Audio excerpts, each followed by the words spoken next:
અખંડ ચેતન ધૂણી તેમની પ્રતીતિ રૂપે દર્શન દે છે.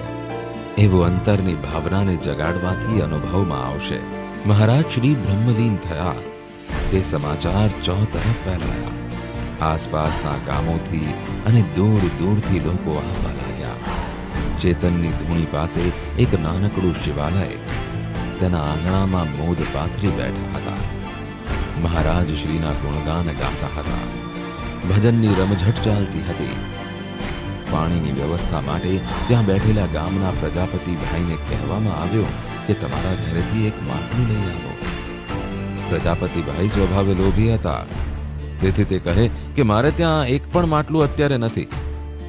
તો કોઈ બોલ્યું, ભાઈ તમારે ત્યાં માટલું ના હોય તે કેમ મનાય? પેલા ભાઈ તરત જ બોલ્યા, જો મારા ઘરે માટલું હોય તો ધૂણીવાળા મારું ઘર લગાડે. એવા સોગંદ ખાધા.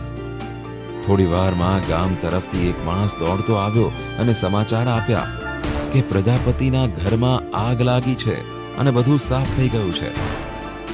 અહીં બેઠેલા તમામ ગામજનો ઉઠીને ત્યાં ગયા અને જોયું તો ખરેખર હકીકતમાં એના ઘરમાં આગ લાગી હતી. આખું ઘર ભડકે બળી રહ્યું હતું. બધા લોકોએ પ્રયત્ન કર્યો અને આગ ઓલવી અને પછી તેને ઠપકો આપ્યો કે ભાઈ આવું જૂઠું શા માટે બોલવું પડ્યું? પેલા ભાઈને ઘણો પસ્તાવો થયો. તેણે કરગરીને માફી માંગી અને બધા બોલ્યા કે હવે ભાઈ તું ધૂણીવાળા પાસે માફી માંગ. ધૂણી પાસે આવી પોતાની ભૂલ કબૂલ કરી અને હવે પછી ક્યારેય જૂઠું નહીં બોલવાની તેણે પ્રતિજ્ઞા લીધી.